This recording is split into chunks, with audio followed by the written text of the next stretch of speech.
Hola a todas, todas y todes. Yo soy Ángel Candia y estamos en Love for All, un espacio que hemos construido para hablar de los temas que nos importan a la comunidad LGBT, en un espacio, por supuesto, de libertad, un espacio que hemos construido junto con todas y todos ustedes.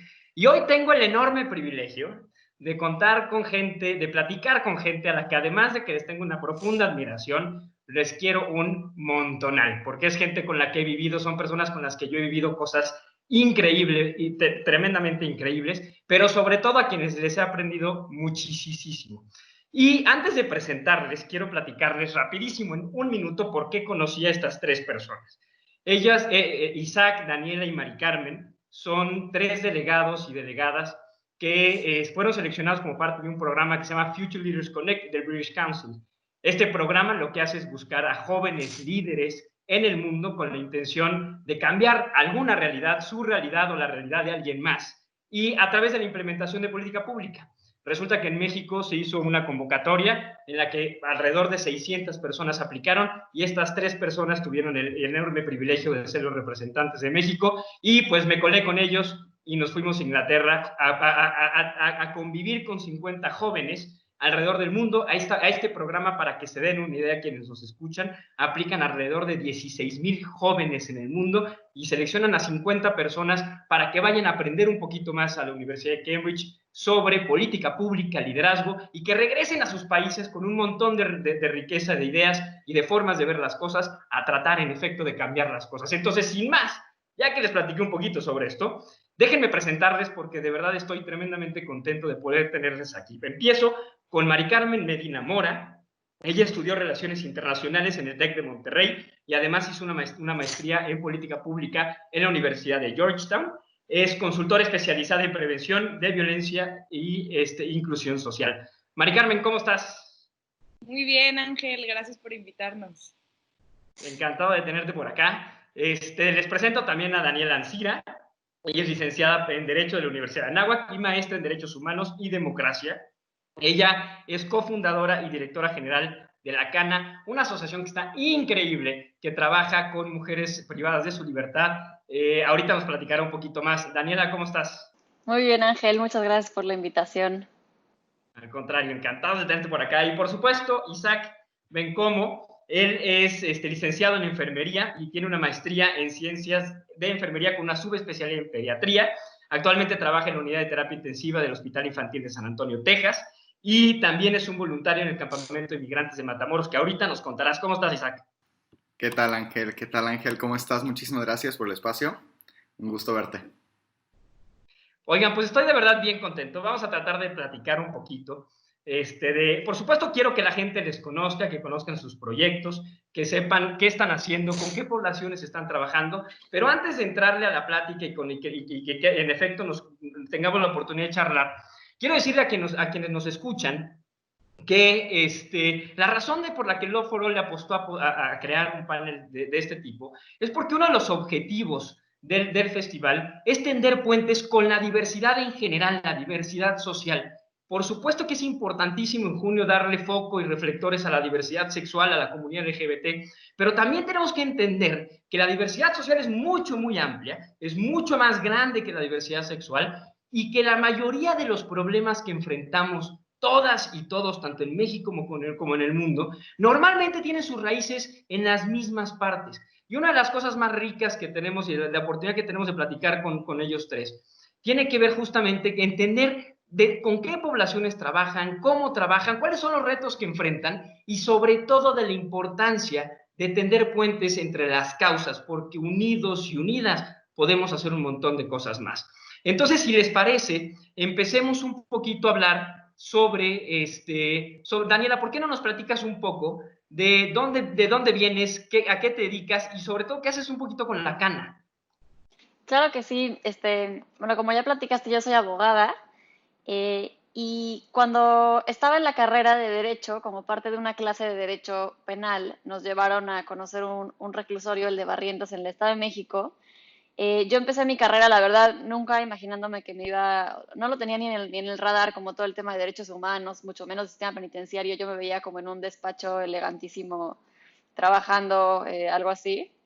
Y en fin, conocí el penal Y bueno, para mí fue como, es muy impactante, ¿no? Ir al reclusorio. Ustedes, los tres ya me acompañaron y son como muchas cosas que están mal, ¿no? Desde el sistema de justicia, ya que es ahí, el tema de las pésimas condiciones de higiene, que bueno, ahorita en tiempos de pandemia pues ha agravado todo mucho peor. Pero algo que me impresionó mucho es ver que no había actividades productivas dentro de prisión. Entonces, la gente estaba ahí como pasando el tiempo sin aprender nada nuevo. Entonces, es como muy contradictorio que si la cárcel es la institución que debe reinsertar a las personas a la sociedad y alejarlas del delito, pues estaba haciendo justo lo contrario, las sigue colocando en los mismos contextos de pobreza y de violencia que las llevaron a prisión a primer lugar. Entonces, imagínate que tienes una condena de 10, 20, 30 años y no tienes absolutamente nada que hacer, sales de la cárcel y luego pues, seguramente volverás a reincidir porque no hay oportunidades de empleo y demás. Entonces, vimos que muchas mujeres ya sabían tejer, pero la verdad tejían cosas que comprarías por echarles la mano más que porque te gusten. Entonces dijimos, bueno, hay que traer un diseño un poco más comercial, los vendemos y les damos el dinero. Entonces, así surge La Cana como una empresa social para llevar actividades productivas a prisión y para llevar oportunidades de empleo. Ahorita ya estamos en 4 penales, ya somos la empresa social que emplea más mujeres en prisión del país y complementamos este tema de capacitación laboral y empleo con un programa de salud mental, porque sabemos que si queremos hablar de reinserción social, no es nada más, ay, te voy a dar un trabajo, te voy a enseñar a tejer. Desde luego que es mucho más complicado, son mujeres que vienen de contextos de mucha violencia, que han sido víctimas a su vez de muchos tipos de violencia. Entonces, hay un área de salud mental que imparte talleres de psicoterapia de arte, desarrollo humano, de maternidad responsable, terapia de grupo y demás. Tenemos otra área de educación, arte, cultura y deporte, donde se imparten distintos talleres desde meditación, yoga, clases de inglés, matemáticas, escritura, lectura, redacción. Y un área precisamente de políticas públicas, donde en general impulsamos políticas públicas que contribuyan a mejorar el sistema penitenciario, pero en particular nos enfocamos a promover y garantizar y proteger los derechos laborales de las personas que están privadas de la libertad, porque, bueno, legalmente es un relajo eso, no están reconocidos como trabajadoras, no tienen ninguna prestación y demás. O sea, no me refiero ni siquiera ya a prestaciones de seguridad social, Infonavit, que eso ya sería como soñar. Me refiero a salario mínimo, ¿no? Hay empresas que pagan 50 pesos al mes por tener a personas trabajando todo el día, a todas horas y en terribles condiciones. Entonces, es un poquito a grandes rasgos lo que hacemos en La Cana. Está padrísimo, Dani. Cuéntame, yo sé que ahorita estás ya, incluso presentaron una iniciativa en el Senado, ¿no? Que busca, como decías, lo que busca es regular un poquito el trabajo en prisión y que tengan los mismos derechos laborales que cualquier persona. Así es. Sobre todo, mira, creo que es un tema muy importante porque mucha gente me dice, ¿por qué le voy a dar derechos laborales a los que están en la cárcel si los que están afuera no tienen? No, es como, ok, si quieres no empatizar con las personas que están en la cárcel y dices son unos delincuentes y no se merecen nada, está bien, no digo viéndolo de una manera muy fría, pero al final se traduce en un tema de seguridad. Esas personas van a salir de la cárcel, ¿no? El 95% por lo menos van a salir de la cárcel.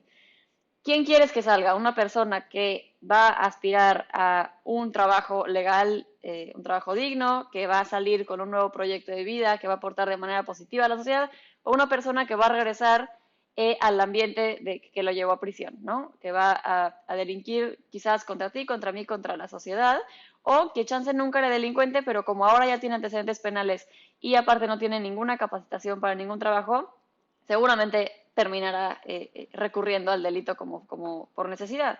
Entonces, pues es como lo que intentamos transmitir en La Cana, que estas personas, pues, merecen, o sea, bueno, más allá de que algunos, no es que nadie no merezca, ¿no? Obviamente, pero tenemos que darle las herramientas para que puedan construir un mejor futuro. Totalmente. Y es que justo ahorita lo decías, hay un tema, hay dos formas de hacer como el approach, ¿no? Yo sé que es difícil a lo mejor empatizar con personas que le hicieron algún tipo de daño al margen de la eficiencia de nuestro sistema de procuración de justicia a la sociedad. Pues sé que es difícil a veces empatizar con las personas, o sea, con este perfil de personas, sí. Pero también hay una visión pragmática y es qué tipo de sociedad queremos construir, ¿no? Es decir, hacia dónde le apuntamos. ¿Es una sociedad que nada más castiga por castigar? ¿O en efecto nos empezamos a creer el discurso de reinsertar a las personas? Porque, y creo que eso me lleva a la conversación, a platicar un poco con el tema también de Mari Carmen, porque creo que va vinculado justamente con eso. En el caso tuyo, Daniela, es muy, muy evidente las barreras que hay entre una población y otra, ¿no? Finalmente es una cárcel, hay un muro y pues ahí está. Y entonces en algún momento salen de ese muro y hay que procurar reinserción. Pero el problema también es que no solo tenemos aisladas esas personas atrás de esos muros, sino un montón de poblaciones más, como por ejemplo con las que trabaja Mari Carmen. ¿Por qué no nos cuentas un poquito tú, Mari Carmen, de lo que haces desde tu trinchera? Sí, claro que sí. Bueno, yo he trabajado mucho con migrantes en Estados Unidos, viví allá algunos años, y después con refugiados aquí en México, y ahora estoy trabajando por todo el COVID. Ya había trabajado antes en temas de prevención de violencia, pero específicamente en violencia familiar. Okay. Algo que dices ahorita, que la verdad me resonó mucho, que dices, ¿no? Como que nos cuesta ser empáticos con las personas con las que Dani trabaja, ¿no? Personas privadas de su libertad, que muchas veces a lo mejor sí cometieron un crimen, pero también nos cuesta ser muy empáticos con víctimas. Digo que, y en el caso de Dani ya te platicará, obviamente muchas de las mujeres que están en prisión también son víctimas, pero acá también, ¿no? Los refugiados y en los migrantes en muchos casos son víctimas de violencia, por ejemplo, en el caso de los que están llegando a México, en Centroamérica, están viviendo cosas horribles, y ahora también que estoy trabajando con mujeres que son víctimas de violencia familiar, también son víctimas y las tenemos súper olvidadas. La verdad es que ese es un tema que hablamos y resuena mucho cuando ya hablamos del feminicidio, cuando ya es muy tarde y realmente no estamos haciendo nada para prevenir y para atender antes de que llegue a algo tan extremo como es el feminicidio, ¿no? Entonces, creo que ahí también a veces se nos olvida pues, ser empáticos con las personas, porque es un tipo de violencia que no estamos viendo, ¿no? La violencia en casa, la violencia que están viviendo los refugiados no es tan evidente como otros tipos de violencia, como el crimen organizado o los feminicidios, ¿no? Entonces, creo que eso es algo. Yo ahorita te comentaba que me he enfocado más en el tema de violencia familiar porque ha crecido exponencialmente con la contingencia. Sí, las medidas de aislamiento obviamente son necesarias para evitar el contagio, pero también pues, tienen estos efectos negativos como es el aumento en la violencia familiar. En el mundo, alrededor del mundo ha aumentado, en Francia aumentó 30%, en China se triplicó, en México ya también hay evidencia de que ha aumentado. Hay organizaciones, dependiendo del estado y dependiendo de los datos, es entre el 20 o el 60%. Los refugios están entre el 80 y el 100% de su capacidad. Entonces sí ya hay evidencia que está aumentando y la verdad es que se está haciendo muy poco, ¿no? Yo estoy trabajando ahorita asesorando a 15 estados sobre sus estrategias de atención de violencia familiar. La verdad es que todos tienen una buena intención y varios están haciendo muchas cosas, pero se tiene que hacer mucho más, ¿no? Porque sí es algo que está muy olvidado. Y sabes qué, creo que voy a agarrar este tema de la violencia contra las mujeres, porque justamente creo que una de las cosas en las que hay mucha similitud en el tema de mujeres y lo que viven las poblaciones LGBT es justamente esta violencia intrafamiliar. Y además recordar un poquito de que la guillotina del encierro, que cuando nos mandan al encierro, pues nos cae justitito después del 8 de marzo. Un momento en el que estábamos diciendo, sobre todo las mujeres, ahí vamos, y había en el aire esta sensación de que ahora sí, este era el momento. Un montón de mujeres muy probablemente se empoderaron y le dijeron a su agresor, oye, hasta aquí, porque me siento respaldada de todo un México que está atrás saliendo a la calle, y 4 o 5 días después nos cayó el encierro y se regresaron a ver con el agresor al que confrontaron, ¿no? Y esto un poquito, traigo la analogía porque justamente lo que le pasa mucho a las poblaciones LGBT es eso. Es gente que, una analogía que me gusta hacer es que, y esto lo traigo y lo aterrizo para ver tu opinión, porque seguramente a lo mejor tú estás trabajando específicamente con mujeres, pero insisto, creo que se replica mucho. Una de las cosas para mí que son de las cosas más trágicas que vive la población y enfrenta a la población LGBT tienen que ver con que, por ejemplo, las personas indígenas sufren un montón de discriminación por ser una persona indígena. Las mujeres por ser mujeres. No sé, a lo mejor una familia extranjera puede sufrir algún tipo de discriminación. Las familias migrantes también. La gran diferencia contra las personas LGBT es que la familia indígena enfrenta la discriminación como familia, hacia afuera, todas y todos juntos. la familia extranjera como familia, hacia afuera. Y lo mismo con los migrantes, y así nos vamos con todas las poblaciones que en situación de vulnerabilidad. Lo que pasa con la población LGBT es que se enfrentan al mundo solas y solos, y cuando voltean con su familia para que les cachen, pues tampoco está la familia, y entonces también hay que luchar un poquito contra la familia. De ahí la importancia y lo grave de lo que está pasando hoy en las casas en México, y por supuesto, como decías ahorita, en el mundo. Es bien importante que le pongamos el foco a las mujeres y a las poblaciones LGBT, porque lo que sí no nos podemos permitir, y aquí te doy la palabra, Mari Carmen, es que regresemos a un México post-pandemia que sigue en lo mismo. Algo tiene que cambiar. Sí, totalmente de acuerdo. La verdad es que sí, se enfrentan justo esto que dices, totalmente solas y detrás del lugar que debería ser el lugar más seguro, ¿no? Que es tu casa, y no lo es, ¿no? Tanto para las mujeres como muchas veces para la población LGBT. Entonces, creo que ahí lo primero que debería de pasar es que como sociedad condenemos eso, porque mientras no esté mal visto, mientras sea un tema privado, mientras sea un tema de familia, la ropa sucia se lava en casa, ¿no? La verdad es que no va a cambiar, porque el agresor va a seguir teniendo como ese poder y ninguna consecuencia, ¿no? Y las mujeres, la verdad es que ahorita que decías, pues sí, muchas se han empoderado para buscar ayuda, pero la realidad es que luego esa ayuda ni siquiera las autoridades saben qué hacer, ¿no? Entonces, a lo mejor ponen una denuncia, luego no pasa nada. Por ejemplo, en el tema de las mujeres que están golpeadas, si son golpes que duran menos de 15 días, entonces no pasa nada, ¿no? Entonces, o sea, las heridas, ¿no? Sí. Entonces, la verdad es que tenemos que cambiar tanto como sociedad, empezar a hacer mucho más visibles estos problemas y hacernos también responsables entre todos, pero también la parte de las autoridades, ¿no? Que realmente haya políticas públicas que condenen y que puedan no solo prevenir, sino también sancionar y erradicar esta violencia. Totalmente.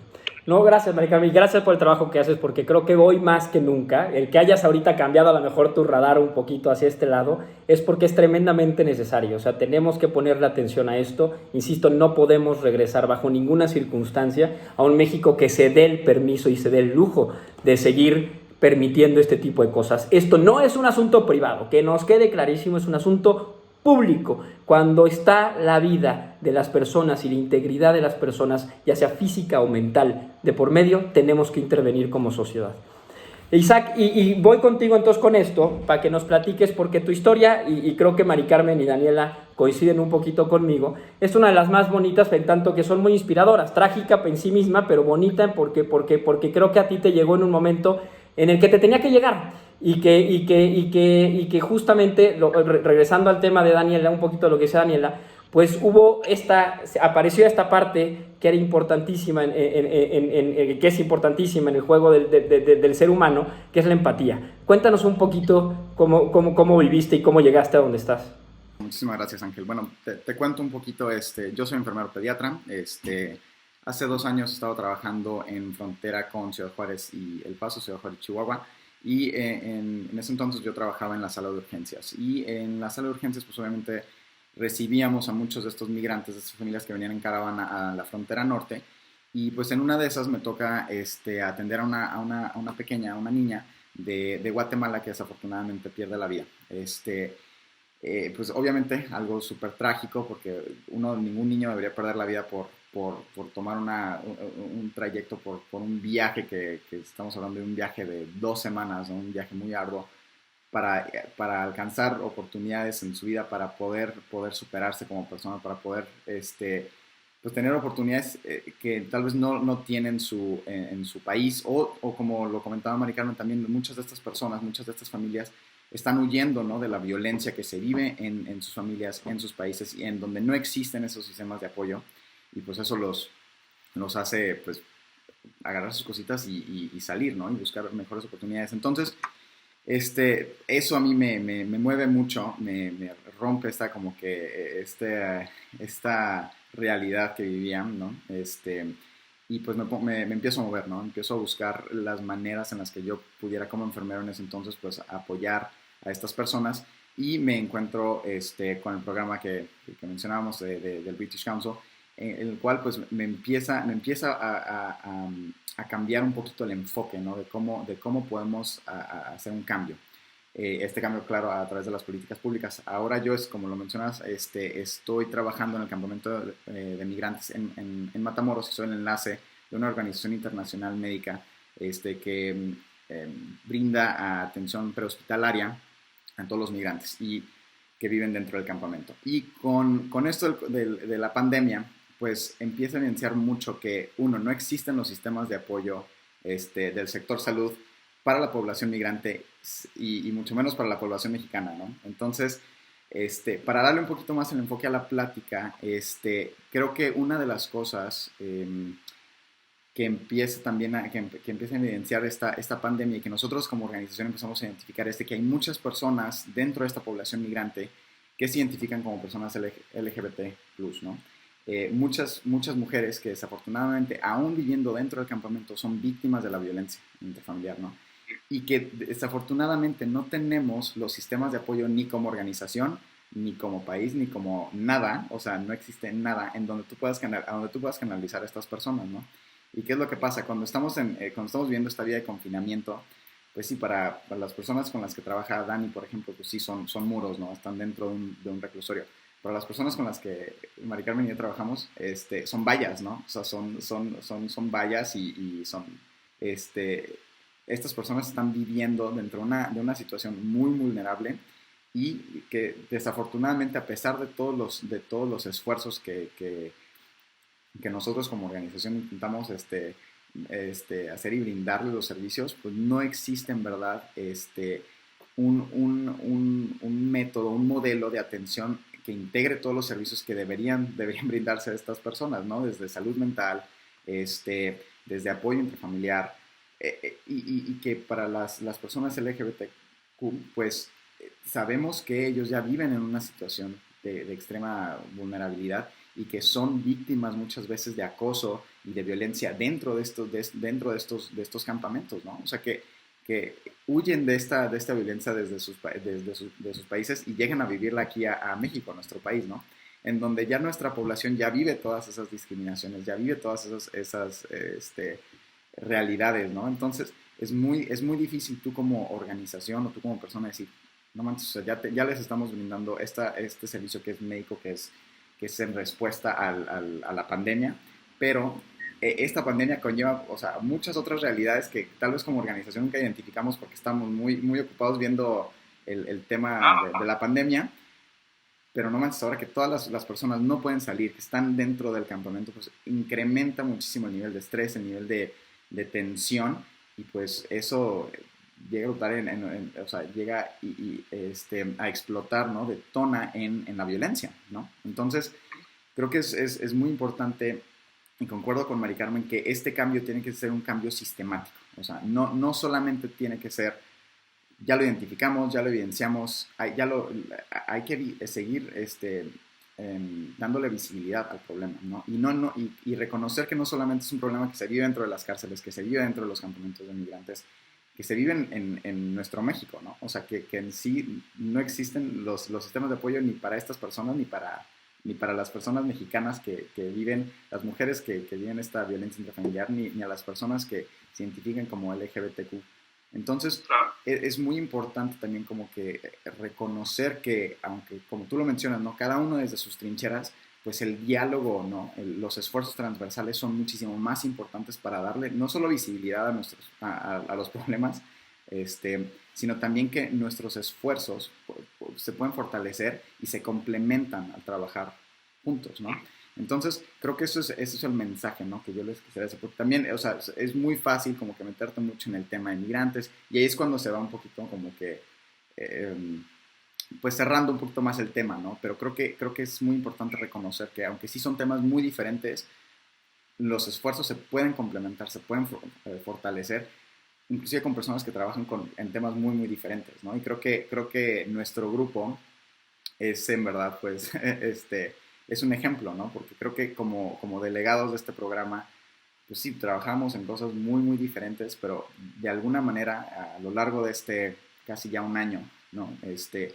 Pues nos hemos apoyado muchísimo y creo que yo he aprendido muchísimo de ustedes y que también he aprendido que los problemas con los que, bueno, a los que yo estoy intentando como que apoyar y pues son problemas que también los migrantes, como los migrantes, las mujeres, las personas LGBTQ, también las viven, ¿no? Entonces hay que darle visibilidad al problema y reconocer que este cambio tiene que ser sistemático y cómo desde nuestras trincheras, pero trabajando juntos, darle para efectuar este cambio, ¿no? Justamente, y creo que hay un montón de reflexiones que quiero hacer alrededor de lo que dijiste ahorita, pero para que no se me vaya, lo más importante es esta idea de no dejar a nadie atrás. Es decir, ya no nos podemos seguir dando ese lujo, y para no dejar a nadie atrás, es a nadie. No importa quién eras, quién seas, de dónde vienes, qué te distingue, cuál es tu pasado, cuál es tu historia, lo importante es que estás ahí y que entre todas y todos tenemos que construir un espacio mucho más incluyente, mucho más justo para que podamos capitalizar el potencial que tenemos todos y todas, ¿no? Entonces, y rápido trato de hacer una reflexión puntual. ¿Ibas a decir algo, Mari Carmen? Sí, quería que también tú nos platiques tu historia, porque la verdad es que tu historia es padrísima y lo que tú estás haciendo también vale mucho la pena que todos conozcan. Bueno, entonces, me echo, gracias, Mari Carmen, me echo un poquito para atrás y regresamos, yo creo que entonces un poquito para el cierre y les cuento rápido, porque, bueno, creo que es interesante, pero por la forma en la que logramos trabajar y creo que en la que logramos hacer vínculos entre nosotros cuatro. Yo originalmente, para quienes no sepan, yo estudié Ciencias Políticas y Relaciones Internacionales, yo estuve trabajando en el sector público durante mucho tiempo, pero por una historia de vida personal, en efecto, yo soy un hombre gay, lo que hice fue que me empecé a interesar pues por tratar de mi historia de vida personal. Yo soy de San Luis Potosí, entonces pues no me fue tan bien con mi salida del closet, y sin embargo con mi familia también hubo un proceso de construcción muy interesante que, si bien al principio fue muy disruptivo, hoy tengo una familia a la que por supuesto adoro con todo el corazón, pero con quien tengo una relación tremendamente bonita, de un apoyo brutal. Son los mejores amigos de mi pareja, es decir, tenemos una relación muy bonita, casi como cualquier persona. El tema es que llegar a ese punto no fue del todo fácil y no fue del todo sencillo, y entonces lo que me trajo a clavarme en temas de salud sexual tuvo que ver justamente con ver qué podía o qué se podía hacer para evitar que más personas LGBT, sin importar quiénes son y de dónde vienen y lo que estén pasando o que lo que estén viviendo, tengan que pasar por algo similar a lo que yo viví. Y por supuesto que en mi contexto desde un absoluto privilegio, porque la mayoría de las historias son mucho más trágicas en la población LGBT que de lo que fue la mía. Pero sí llegué con la convicción de que teníamos que hacer algo y que yo ya no podía, ahora sí desde el privilegio actual, seguir con las manos cruzadas y esperando a que los chavos y chavas LGBT se las vieran solas y solos. Pero en el clavado de la salud sexual me encuentro con el tema del VIH, y el VIH se convierte en una de las pasiones más grandes de mi vida, porque estando ya trabajando de este lado, un muy buen amigo mío, de pronto me avisan para decirme que está en el hospital, que tiene un dolor de estómago, al día siguiente lo tienen que inducir a coma por una neumonía muy grave, y pues empiezo a ver que esto puede ser a lo mejor un tema de VIH, y entonces trato de acercarme con la familia y decirle, oigan, esto puede ser VIH, descartemos VIH, pero la familia, por el estigma que hay alrededor de este tema, pues decidió no entrarle y decir, no, de esto no se habla aquí, esto no puede ser VIH, y ahí muere. El tema es que pues yo seguí insistiendo, porque el ejemplo que siempre pongo es que si hoy me entero que la mamá de Isaac tiene unos síntomas parecidos a los que tuvo mi mamá y le diagnosticaron el año pasado un cáncer de páncreas, pues llego y te digo, Isaac, descarta cáncer de páncreas. Y tú vas y descartas cáncer de páncreas, pero eso no pasa con el VIH. El VIH hay tanto estigma alrededor que la gente no quiere entrarle. Y entonces seguí insistiendo con este tema hasta que la familia decidió hacerle una prueba de VIH a mi amigo, y pues desafortunadamente lo que encontraron fue VIH, y no solo eso, sino que había desarrollado SIDA. Y desafortunadamente mi amigo 2 o 3 días después de que habían encontrado VIH, perdió la vida. Y entonces sí es un tema, fue un golpe que me dio de esos golpes que te da la vida para darte cuenta de que pues no es suficiente, por más chamba que estés haciendo, si alguien tan cercano a ti pasa por esto y nunca tuvo la confianza, por ejemplo, de llegar y decirte, oye, no me he hecho una prueba, o sí me la he hecho, pero o me diagnosticó un VIH, porque la única explicación que tengo para que haya llegado hasta este punto es que esta persona pues o no sabía que vivía con VIH, o sabía y por estigma había decidido no tratarse, por ejemplo, entonces desarrolló SIDA. Y entonces mi conclusión, y con esto cierro, es que que el virus no mata a la gente, las enfermedades no matan a la gente, el estómago no mata a la gente. Luis no se murió por el VIH, no se murió por la neumonía. A Luis lo mató el estigma, porque no podemos hablar y porque no podemos entablar conversaciones sanas y francas y honestas sobre estos temas. Y de ahí que yo esté trabajando en esto. Y esto es lo que me lleva a conocer a estas tres personas, a las que de verdad todo el tiempo les aprendo un montón. Y con esto me empiezo a cerrar, porque una vez platicando los cuatro, Mari Carmen nos dijo una cosa bien interesante. Y se los platico porque justamente nos gusta mucho hablar de la pasión y de lo que nos mueve y luego mucha gente nos dice, oye, ¿pero qué es la pasión? ¿No? Y la respuesta que casi siempre nos dan es esta respuesta de, pues es lo que te gusta hacer, lo que te encanta. Y Mari Carmen nos dio un par de cachetadas ese día y nos dijo, a ver, les voy a replantear un poquito la forma en la que entendemos la pasión. Y nos invitó a reflexionar un poquito de esta forma. Y dijo, para encontrar, y aquí échame, para no poner palabras en tu boca, pero un poquito, para encontrar lo que es la pasión o tu pasión, primero habría que empezar no solo por qué te gusta y qué te encanta, sino por aquello que te rompe el corazón. Y lo que me rompió el corazón a mí es que uno de mis mejores amigos perdiera la vida por una estupidez en pleno siglo XXI. Y lo que me rompe el corazón es que chavos y chavas LGBT tengan que sufrir violencia en sus casas solo por ser quienes son y por amar a quienes aman. Y aquí yo tuve el inmenso privilegio de poder contar esto casi en primera persona. Es decir, soy yo quien vivió este tipo de cosas, pero algo que yo les admiro tremendamente a Daniela, Isaac y Mari Carmen es que tuvieron esta cualidad impresionante que tenemos los seres humanos de ser empáticos con las realidades de alguien más. Entonces, no saben cómo les agradezco eso y para tratar de entrar hacia el cierre, decirles que me compartan un poquito de eso. Quiero que los jóvenes que nos estén escuchando ahorita, las mamás, los papás, toda la gente que nos escucha ahorita, se den cuenta de que, les doy un tip, Isaac tiene 26 años, el mocoso y está cambiando la vida de un montón de gente. Y lo que quiero decirles con esto es que basta con que encuentres tu pasión y lo que te emociona y que te enamores de ello para que empiecen a cambiar las cosas. Platíquenme un poquito justamente de eso. Hay que mandar un mensaje de que sí podemos, no importa cuántos años tengo, dónde estoy parado o parada, podemos cambiar las cosas.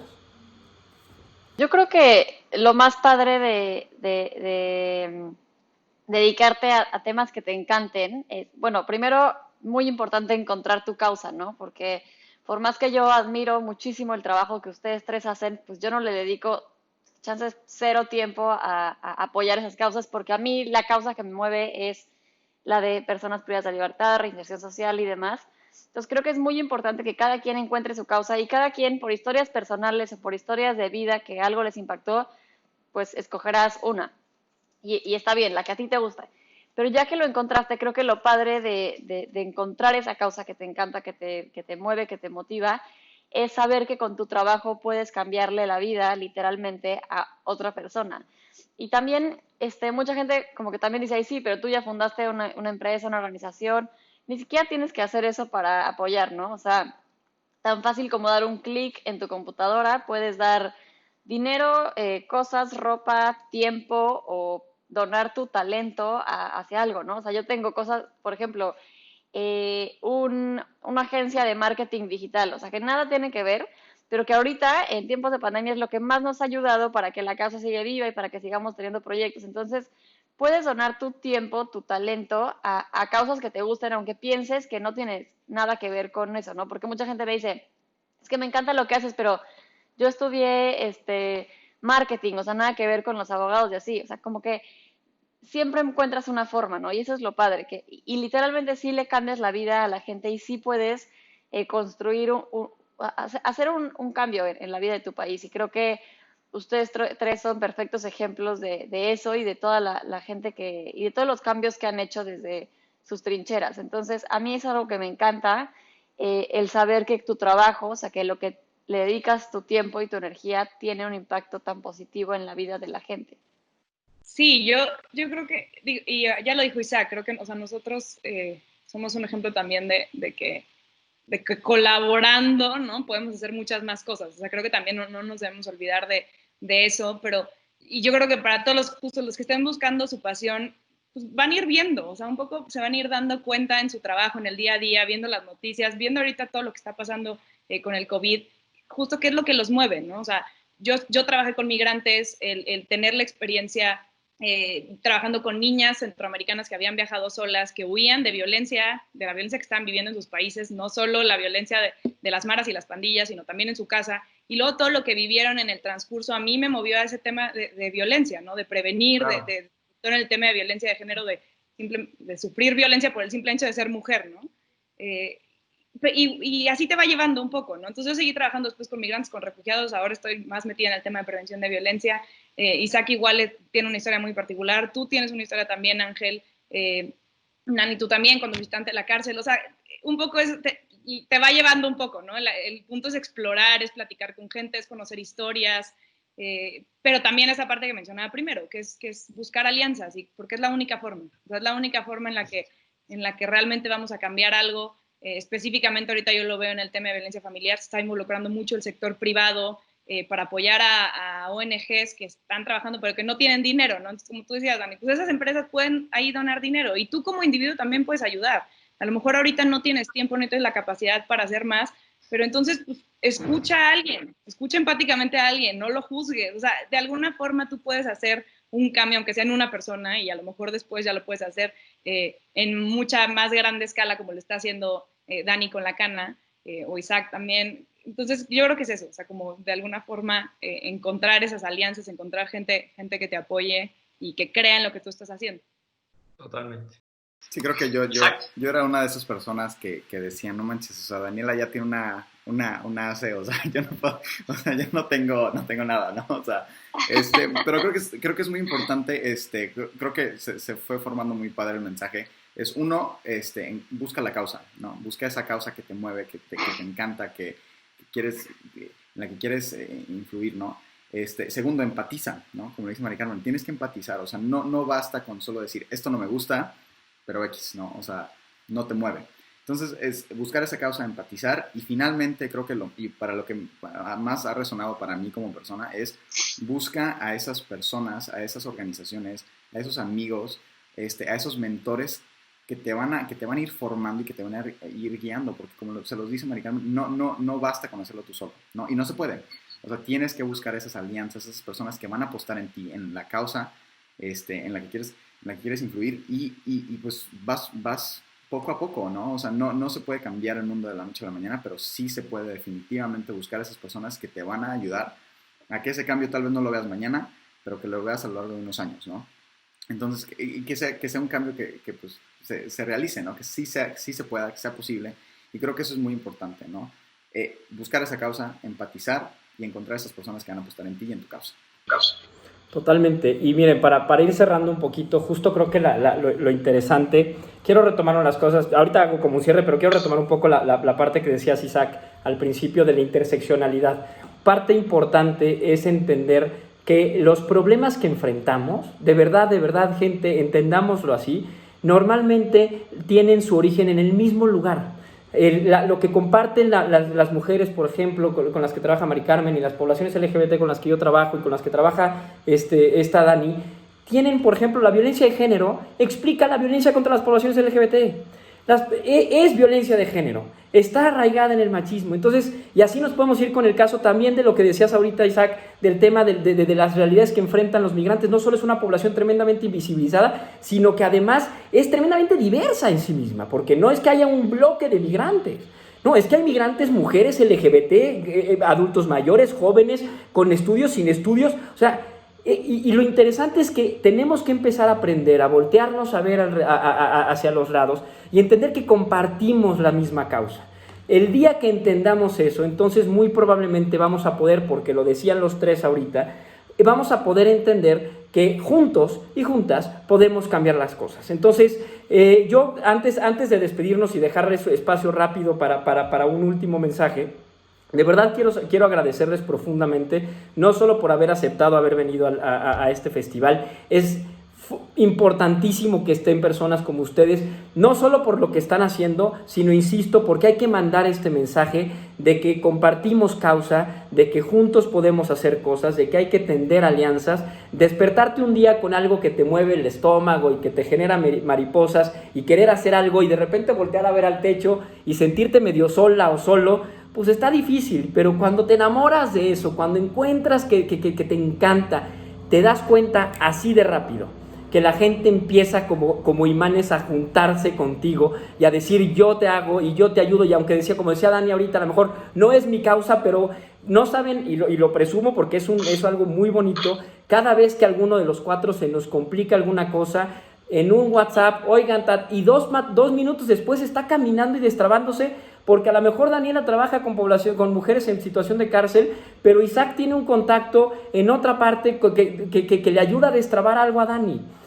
Y está increíble. Esa parte de hacer comunidad es lo que nos hace falta a todas y a todos, y por supuesto empezando por la comunidad LGBT. Entonces les invito nada más a un cierre rapidísimo para poder despedirnos de quienes nos escuchan. Pues voy a seguir el mismo orden que como que ya llevamos.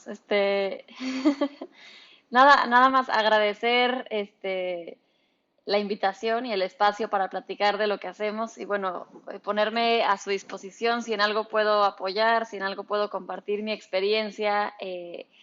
También da para completamente otra entrevista de horas, es el tema de las personas LGBTI trans dentro de prisión, que es un tema durísimo, es un tema que poco a poco nos hemos ido metiendo más, porque como bien dices, creo que población LGBT pues toca también, o sea, es un grupo vulnerable que a su vez toca a otros grupos vulnerables, ¿no? Entonces, desde luego que es un tema muy complicado, es un tema del que tenemos que estar hablando, entonces me pongo a su disposición para, si en algo puedo apoyar, si alguien tiene alguna idea de algún programa que se pueda hacer dentro de prisión, creo que es algo urgente de atender.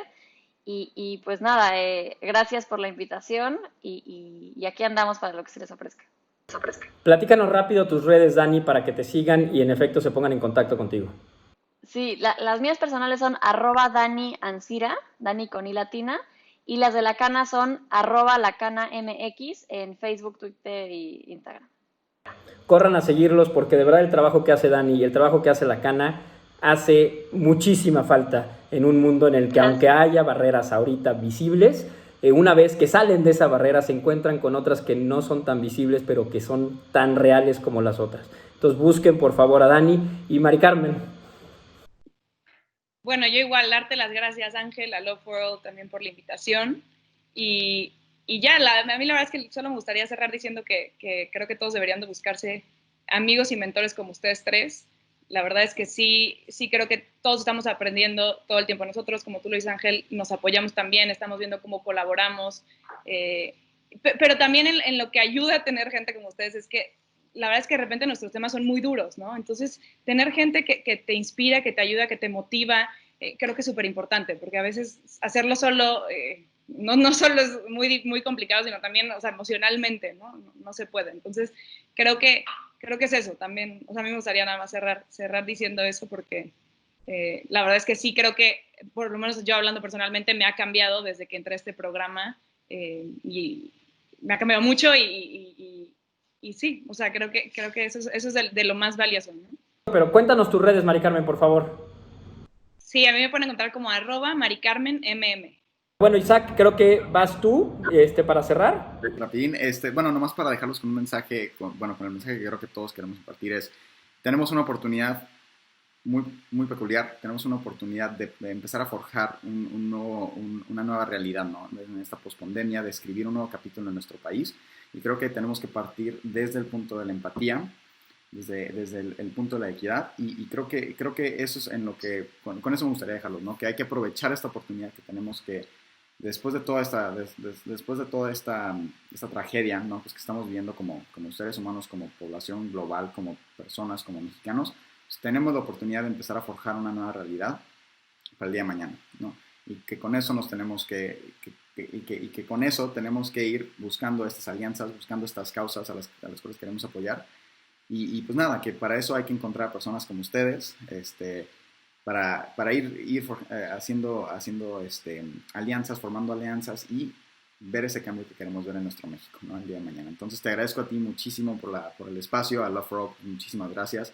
En redes me pueden encontrar como Isaac con @ben, B de bueno, Ben como uno, en Instagram y en Twitter como Isaac B de Z, B de bueno, D y Z. Muchísimas gracias. Muchísimas gracias. Gracias, Isaac. Pues hasta aquí llegamos con esta conversación. Quiero agradecerles a los tres por haber aceptado este espacio y recordarles un poquito a todas y a todos los que nos escuchan y nos ven que este es el momento en el que podemos empezar a cambiar las cosas. El punto está en creernos importantes en la ecuación del cambio. Las tres personas con las que acabamos de platicar un día dijeron: sí puedo hacer algo y tengo que hacer algo. Y lo decía Mari Carmen, el tema es que no hay cambio chiquito. Cualquier cambio es importante y cualquier cambio impacta y en las realidades de las y los demás. Entendamos primero eso, que somos importantes en la ecuación, primero. Y segundo, que vamos a hacer muchísimo más si construimos juntos. Entonces la invitación a la comunidad LGBT es a tender puentes. No podemos seguir construyendo una construcción hacia una sociedad más incluyente si no establecemos puntos de comunicación con todas las demás causas. Entendamos que el problema y la raíz de los problemas es la misma. Ataquémosla juntas y juntos, porque así vamos a poder llegar a hacer mucho más cosas. Lo decía Isaac ahorita y con esto cierro: el México pospandemia no puede seguir igual. Este es el momento en el que tienen que cambiar las cosas. No nos demos ese lujo. Aprovechemos y capitalicemos. No se trata de glorificar a la pandemia, pero sí de aprender y de generar un aprendizaje de ella. Entonces, hagamos algo. Y por supuesto el comercial: si eres joven, tienes menos de 35 años y quieres cambiar las cosas, espera la iniciativa y la convocatoria de Future Leaders Connect el siguiente año, para que como ellos y como nosotros y nosotras empieces también a generar alianzas tan padres como la que tenemos hoy. Un abrazo y un abrazo a todas y a todos. Gracias por escucharnos y compartan este contenido, porque la idea es llegar a más y más y más gente. Muchas gracias. Gracias.